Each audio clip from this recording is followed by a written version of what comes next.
Welcome back to the Titanium Hangout. This is Mike, and today I want to talk to you about the XTransbots number 85, Fioravanti, it's their take on the G1S Omnibot Overdrive. And I think it's a pretty decent figure, but I'm going to tell you the pluses and minuses, the good and the bad, and all of that. With this guy coming up, we're going to take a look at this guy. To get a show Z, you can get yours there too. I'll have a link down below. You can type in TH for the reviewer code. Help me out. Maybe I'll get a different color one of these. You can pick if you choose in the comments below. Hey, I'd like to check the yellow one out or something like that. So I'll check one of them out. But let me know, and let's get into checking out Fioravanti coming up.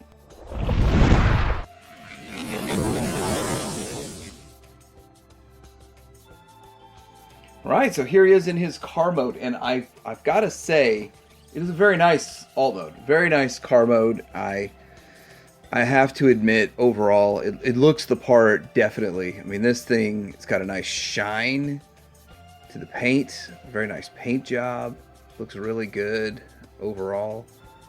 You can see a little tiny, is that a tiny Ferrari symbol? Is that actually a Ferrari symbol? I can't even see, can the camera pick it up? Anyway, it looks really nice. Just wow. Wow, it's got weight behind it. It's got die cast in it. It's got a great paint job to it. And so definitely a massive aesthetic improvement from the original. Some big old gaps in here, which is fine. Doesn't bother me. But yeah, this thing, it's solid. It looks really good. Definitely looks the part. I'm not really doing comparisons, but I think that as I go through the different phases of this to compare each phase and stage to the G1 is important. And then, of course, we'll do a masterpiece comparison here in a bit and all that kind of stuff. But that's what it looks like. There's the G1. This is what we saw in the first place. Then we're going to convert it to do the flying mode and all the other stuff that it can do. But to get that first one out of the way there, and then we'll bring that back here in a bit. Now, this thing does a few things. Opening doors. Now, I did get the party started on this door opening. One of the things that I noticed to do, and I'll show you on the other one, how I got the door open without a spudger. Even with a spudger, it can be a little annoying, but there's this, is it really showing up in there? You got steering wheel, it's a nice seat and all that kind of stuff. So I really don't think I've got a figure small enough to fit in there though, but it's still kind of cool they did it. I would actually have preferred they didn't put all these gimmicks for the opening doors in it, but I guess on this figure it didn't really matter. So one thing to get the door open, I just kind of give a little bit of pressure in each direction and then open it like this. So I give a little bit of pressure, not a lot, not excessive, just a little bit, and it gives enough gap to get your fingernail in there, and open that bad boy up. So do want to be careful with these. They are going to slide and adjust during transformation, but you want to be careful with those. So that's something to be mindful of. Now we're going to take it into the flight mode, and so I think I'm going to do that in a different transitional segment.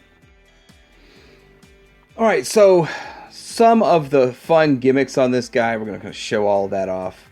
And first of all, you want to pull these wings out. So you can pull these wings out, pull this piece out, and then this slides out, and it adds some friction. So it's like, wow, am I going to break this? But it's another thing I hear, be very careful with this thing so you don't break it. And there it is. So that's actually holds in nice and tight, like so. So you've got that aspect of it. So that's done, and then we can push these in to push up the headlights. Same thing on this side, so you get that headlight pushed up, and then let's get a different angle on this.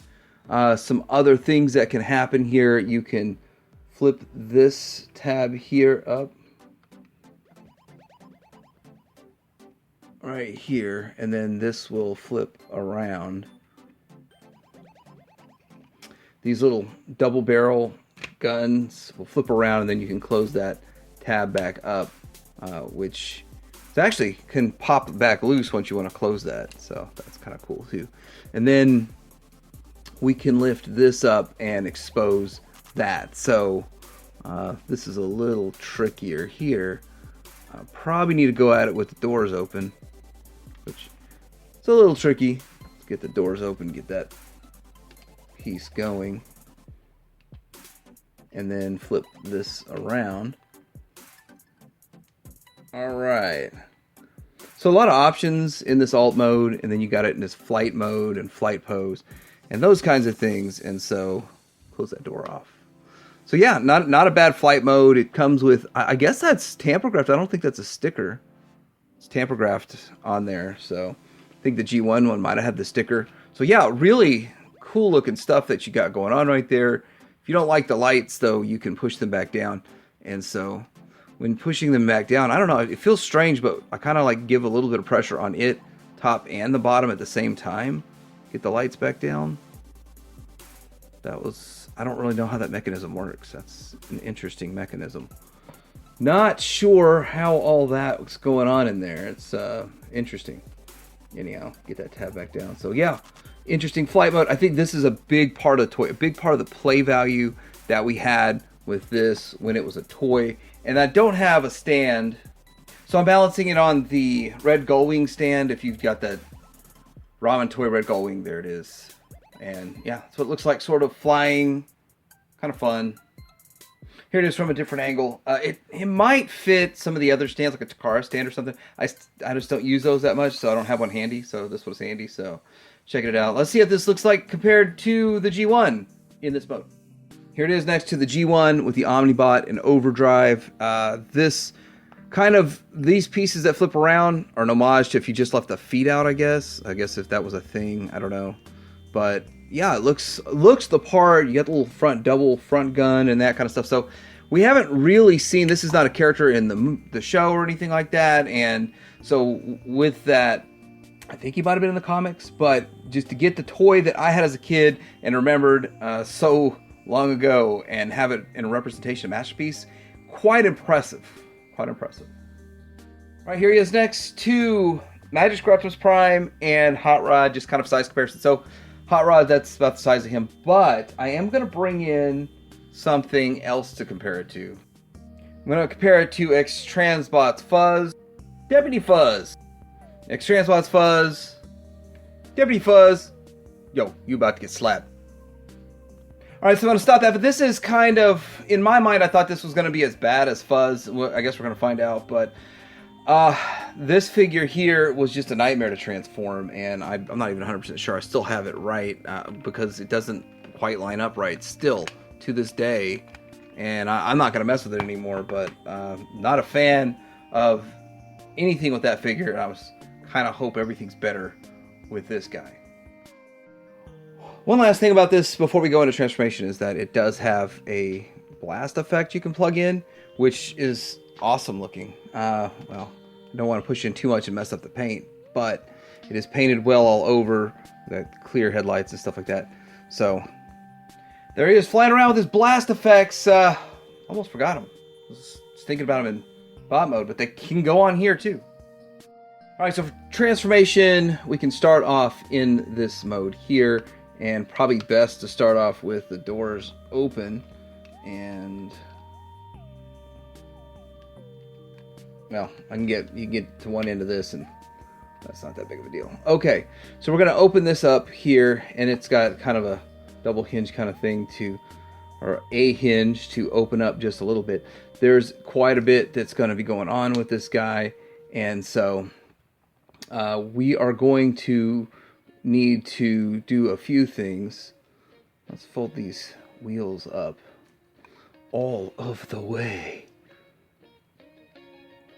Real rubber tires too. I guess I forgot to mention that. So real rubber tires. So we are going to fold these all the way up, out of the way, and then we're going to fold this stuff here down, and then with that, these are going to fold out. Let's make sure it's not hanging up on anything. Let's do this side since that door's open first. So with the door open, that helped that. So obviously I need the door open before I get into this. There we go. And then this comes down. So the whole point about what you want to do with all this is get as much out of the way. I've been forewarned.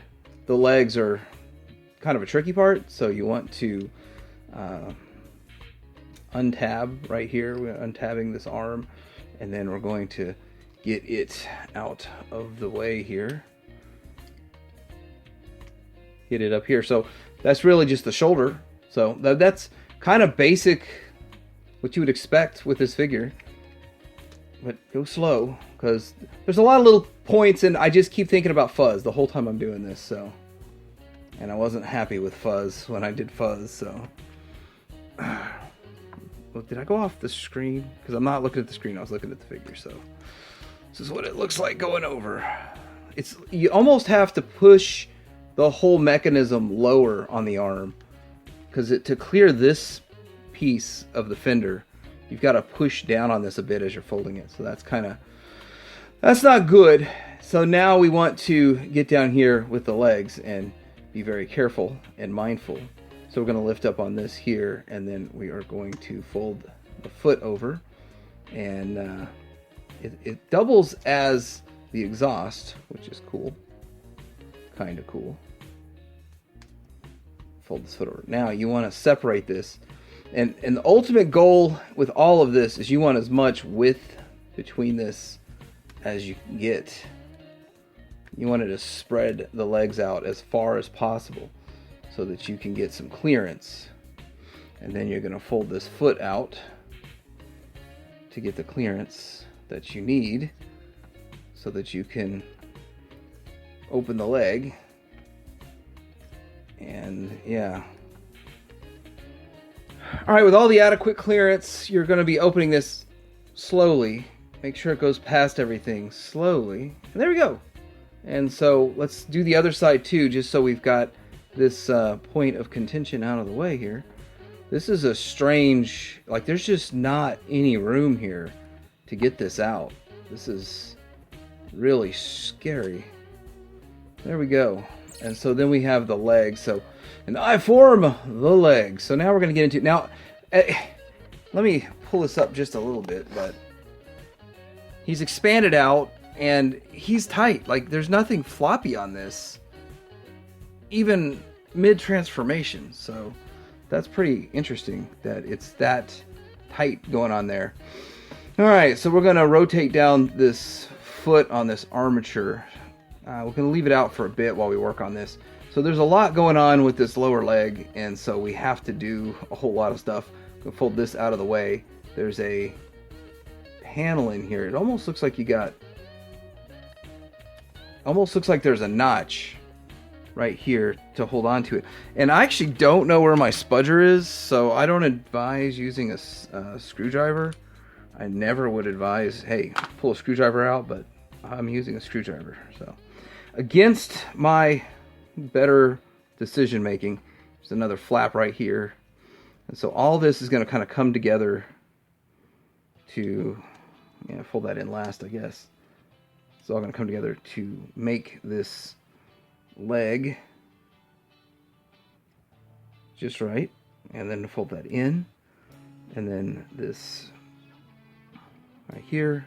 And then we're going to bring this forward like so.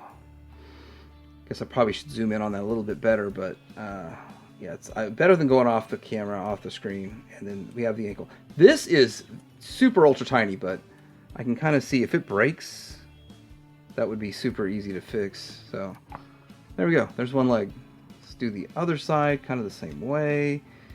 And bring out this panel.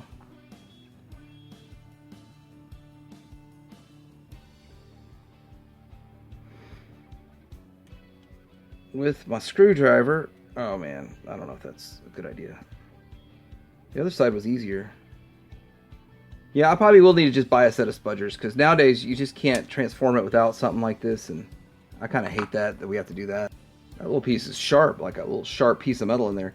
Okay, so we're going to bring this foot down, still keep it kind of out of the way, and then, let's see here, we are going to unfold this inside piece and fold this up over inside there. This is going to close in together and all that, make the leg, fold this up out of the way, and then we want to bring this down, make the foot, then the heel spur.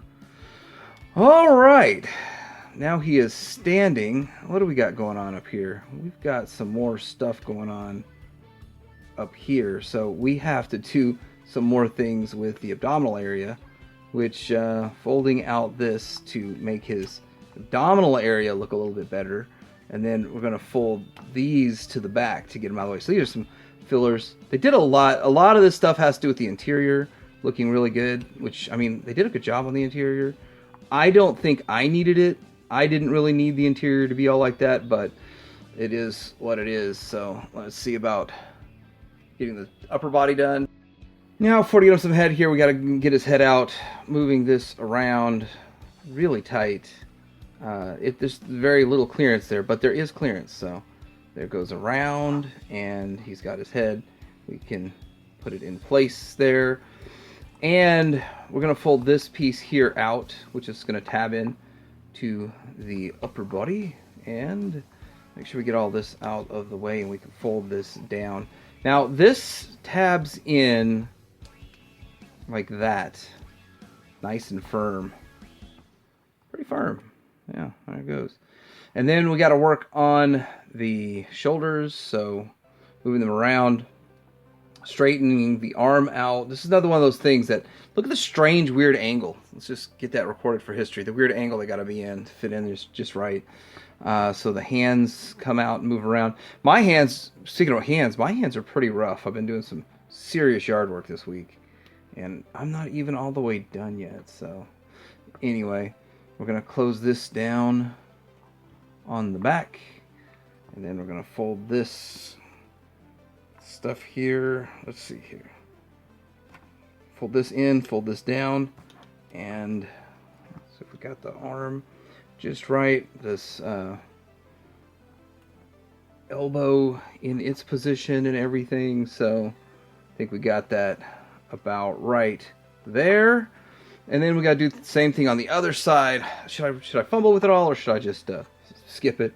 I don't know. Let's just do it from a different angle. How about that? Yeah, there we go. That's fun. So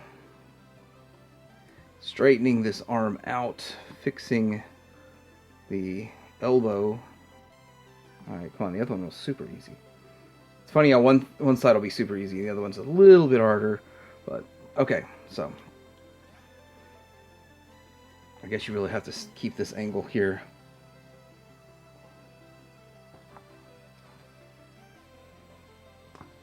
That thing was hard. Okay, fold that down, fold this down from this angle here.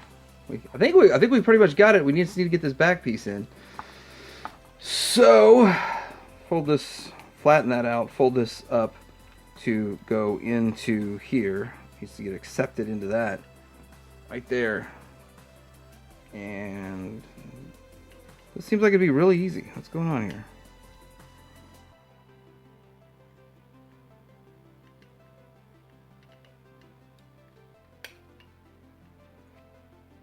Alright, so after messing with a few minutes here, I think this is how it's supposed to go. Because you have to have that waist swivel. So I think that's how it's supposed to get together. Like that. I don't know. It doesn't look like it fits right or feel like it fits right, but it gets the job done. Maybe I'm going at the wrong angle or something. Anyway, that, and then I noticed I missed this panel down here. So let's do that real quick. Pull that panel out. Adds just a little bit to it because I was like, why is it so gappy down below? But now it looks right, and we're going to get and take a look at this guy proper. Alright, so here he is in his bot mode, and I think he looks fantastic. It's a nice looking representation, and when we compare it to the G1, you're going to see that it homages quite a bit. So here is the face, and I do think the face looks pretty good overall. I think it's a nice looking bot. It's got a nice, that paint job really shines through, looks great. I guess we'll do some transformation, some articulation while we do this head side to side, up and down. And he's got up and down, and then of course this moves, so that's probably going to bother people, but that's not that big of a deal. Then his shoulder can go out to here, and then 360, and then bicep swivel, which is hidden. A hidden bicep swivel, hidden by the kibble. And then double jointed elbow too. So that's kind of cool. Double jointed all the way. Then the hands are different. Look at that. Look at that. The hands are different. So you've got the pointer finger or trigger finger. You've got the gotcha. You can do the gotcha with it. Gotcha. in and out with the wrist, opposable thumb on, is it just one joint? And then you've got the other typewriter finger kind of thing going on there, so that works. So it's a lot going on with that hand, a lot. And not independent fingers, because those would all fall off. Down here we got some nice paint in here. And this piece fell back on me. Bumped it back. Anyway, nice paint down here. Just reminiscent of the sticker that was put on there back in the day. This looks like it's painted. It's like a speckly paint for the hip flap. And I think it's, yeah, the hip flap's going to go with it. So, is that as far as it's going to go forward? Because of the articulation. Oh, great. So you do have a waist swivel if you did it right. And then you've got that far back and only that far forward. Okay, you can clear that. After messing with it a little bit, you can clear that. Good. It's a struggle to clear it, though. And then friction out to there, which is all you're pretty much going to need. Thigh swivel. Double jointed knee. Wow. So they did put a lot into this, which probably explains why the transformation is a little bit crazy on that front. But and then the foot down here, you can do the you can do anything with the foot, but be very careful. Be very careful. But yeah, he's a nice looking figure overall. Got decent articulation. I mean, he's up there with the articulation. And I would say stability wise, I think the feet are really where the biggest problem lies. It's a weak point in this whole figure is the feet. But he still looks amazing. Exactly like you'd expect for this character. Looking pretty good. A slew of accessories. He's got this gun and this gun. Why does he come with so many guns? That's what the original G1 came with. And it's on a pin. It's on a pin. Look at that. I bet you can store them away somehow. Probably in that big hole of a section up there. And this one doesn't have a pin. Then you got the double gun. And it's on a pin. That's interesting. Now, I don't think this fits on the double gun. So this is just for the alt mode. And then you have a smaller double gun blast effect to go on this one. So that's cool. Then you have a blast effect that goes on this gun. And a blast effect that goes on this gun. And lots of blast effects. Let's see what some of these look like in the hands. They have the tab into the hand. And I'm going to do that off screen. Since obviously you can only handle 2 at a time, that's what he kind of looks like. Handling the double barrel and a standard one. They hold in fine. Yeah, I've seen a lot of these guns not hold in well. These hold in okay. So probably not perfect, but it wasn't really that hard to get it to hold in there. I'll do the comparison to the G1, but I do want to just show, because it only takes like 20 seconds to transform the G1. Just, you went through that transformation with that, and this takes like 20 seconds. And you can just look how the wheels fold up just like the original G1. This folds down just like the original G1, and then you have all of this that goes just like the original G1. Well, now I'm wondering if I have that right. Anyway, I'm just going to show you that just like the original G1, there's so many similarities in the transformation. I don't have any of his guns or anything, but we're going to do a comparison. I did actually watch a review. Someone did a review of these Omnibots and said that this guy has trouble standing, so I'm going to be messing with that. Alright, here he is next to the original G1, and I gotta say, side by side, so many similarities. I loved this figure as a kid, and even with its imperfections, I'm not even sure I got the bot mode right with the arms and the wings and all that kind of stuff, but I think it's a cool figure. I always thought it was a cool looking figure. I've kept it in bot mode for the last 2 decades. I don't know, well, I kept both of them in bot mode for the last 2 decades, but it's a cool, fun figure. I'm so excited we finally got this in a masterpiece form, and this is a really good looking version. Here's with the Wheeljack. I went ahead and went retro, old school, first generation masterpiece Wheeljack. So that's how he looks. Size, scale, he's a little taller than the average one, but man, this absolutely kills what Takara did when it comes to paint. Just, I mean, the paint, the sheen, all of that. And I was just looking at Wheeljack thinking, do we need a new one? Do we want XTransbots to do it? Oh, I don't know. But Prime! That's how he looks with Magic Square Prime. I'm not gonna lie, the Magic Square Prime one is growing on me. I think that's my favorite design. Wish I had a little more diecast in it, but man, it looks so good. So that's how he looks next to the Magic Square Prime. And size and scale, I think it fits. I think it works. I always felt like Carbots should be bigger than they actually are. I wouldn't mind it being a little bigger, but hey, I'm happy with the size and scale. It all fits in and works. All right, so this is my look at the XTransbots Fioravanti 85, and this thing looks amazing. It's a nice looking figure, really does represent the original G1 exactly like I would expect. It's exactly what I expected from XTransbots, a little bit intricate in the transformation, but overall presents well, looks well, fits the bill, G1-esque. I love that it has a nice finish to it. I like that XTransbots is doing the premium paint finish. I think this figure looks fantastic, and the articulation is pretty much on point with modern figures. It has the gimmicks with the doors and the seats. I don't need all that, but it's nice that it's there, and it didn't really detract from the figure. It just added a little more complexity to the transformation, but at the end of the day, I think it's an awesome figure, and I was thinking about getting another color. If you want to see a yellow or a toy version or something like that, put it in the comments. I might pick another one up and take a look at it because it does look good, and all those other recolors are limited to 500, so there's not very many out there, so I'd have to pick one up soon. This thing's going to sell out. I don't see any other company making the Omnibots ever, and someone pointed out in the Friday video, Fans Toys isn't going to make it because Fans Toys only does G1 cartoon. They are not doing these offshoots. They do not do stuff like this. This is something you're only going to get from XTransbots or another new third-party company coming into the scene. But let me know what you think about this figure. Did you pick it up? Are you getting it? Do you like the look of it? Do you even remember them? Do you know what an Omnibot is? Let me know in the comments below. Like, subscribe. Hanger out.